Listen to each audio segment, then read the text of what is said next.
Hello, welcome back to the Single Society. This is the podcast where we look at being single in a more positive framework, the kind of light that it really deserves to have.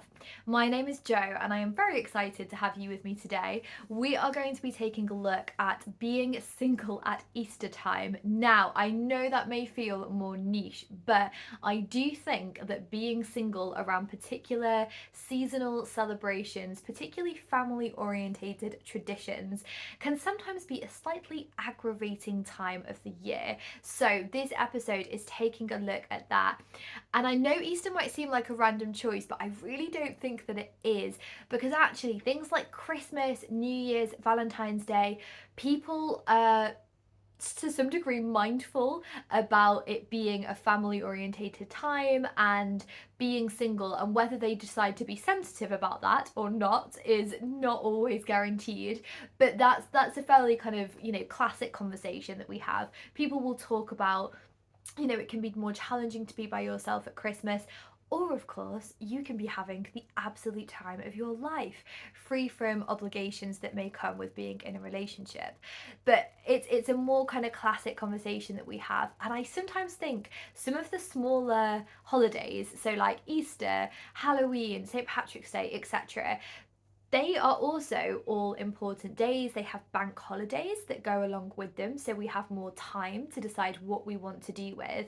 And I wanted to have a space where we think, okay, how do I celebrate Easter as a singleton? Now, Easter is obviously originally a Christian celebration, so it's celebrating Jesus Christ returning to life after being crucified. You may or may not be religious yourself, you may or may not be Christian. This podcast isn't really going to be focusing specifically on the religious element of this, although, completely respect if that's important to you. It's going to be focusing much more on if there are celebrations going on around you. So if people are having, a Sunday roast for Easter, whatever it might be, Easter parties, spring parties, what does that then look like for you? And I think that I really want to try and shift the conversation to thinking about this in a much more positive way, because when you're single, you have the choice. You don't have that kind of fixed obligation of like, okay, got to be with my partner, got to go and see the in-laws for a Sunday roast, we've got to create this perfect Easter for our children, we've got to be up at the crack of dawn to create an Easter egg hunt. You don't have that, you have more space. Now again, I'm so sorry if you're listening to this and in a relationship, because of course these can all be really beautiful things as well.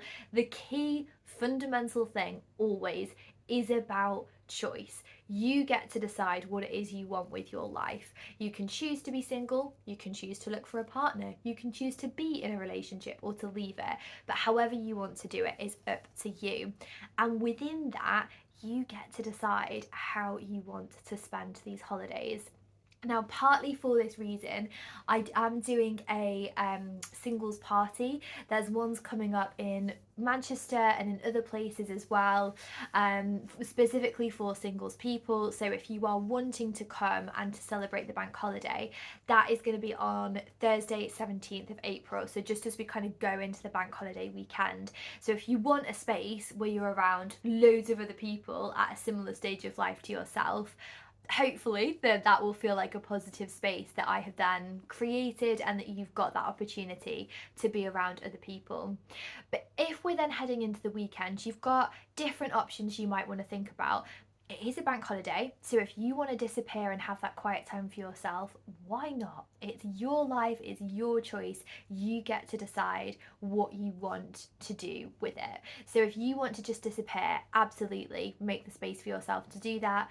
Get it booked in, go somewhere nice. Equally, you may feel like you want the bank holiday at home to collapse, recover, put on your favourite TV show, get into some comfortable clothing. And please, if that is what you need, do not judge yourself for that. We all need space and time to just chill out, crash, relax. That is great. That is not time wasted. It is time invested into your well-being. And if you're seeing, loads of perfect couples with their 2.5 children and their Easter baskets, it's fine. Let them do their thing. Stay in your own lane and you do what makes you happy. It's an entirely personal choice. Having said this, you may be in a situation where Easter does come with certain traditions and family obligations. Could be a Sunday lunch, could be you're all making scrunchies together. If you don't know what a scrunchie is, please do Google. They're delicious, would highly recommend. But there might be certain things that you need to do. And this is also another one of those seasonal celebrations where people might ask you slightly irritating, slightly rude questions about your love life. Sometimes well intentioned, sometimes not so much. So please do know that it is always absolutely valid for you to put a boundary in place and for you to say, don't really want to talk about that today, or to just fully, address it and be like, yeah, I'm single. And either that might be very happily single, enjoying time by myself. I hope you're just as happy in your relationship, if that's relevant for who you're talking to. Or if you are looking, you might want to just say, yeah, do you know what? I'm still kind of, looking for that right person, but I'm not going to rush anything. I'm not going to be in a relationship with the wrong person, and I'll keep you updated as and when I meet them. But don't really have a lot more to tell you right now. And I think sometimes just being quite matter of fact can sometimes help to show people that actually they're being a bit rude, they're being a little bit insensitive. So if you feel like this topic of being single might come up at an Easter gathering, just be clear, be yourself, but know that you aren't being rude by putting that boundary in place. They are. And then the other thing I wanted to say on Easter, which to be honest is, I suppose for single people, but really for everyone, is I think it is one of the most underrated of our annual celebrations, to the point where I feel like a lot of people just don't get into Easter at all. I didn't realise that this was a thing that was kind of odd, but I come from a family that go hard on Easter. So, for example, we have an Easter tree, like a Christmas tree, but it's blossom branches, and then we have decorations. They're like little purple decorations that are like chicks, bunnies, eggs, etc. I didn't know that was weird until I went to university, and everyone was like, it's not a thing, no one else does that. But do you know what? I think it should be. So if you are someone like myself who quite likes celebrating things, get into Easter. Pick some blossoms, get some little Easter decorations, have some Easter plates and cups and things. Chocolate, who doesn't love a bit of chocolate? Loads to enjoy that, especially when it's discounted after Easter. So whatever celebrating this looks like for you, go for it in your own way. You get to decide. This is what's exciting about being single, is you can decide how you want to celebrate these things.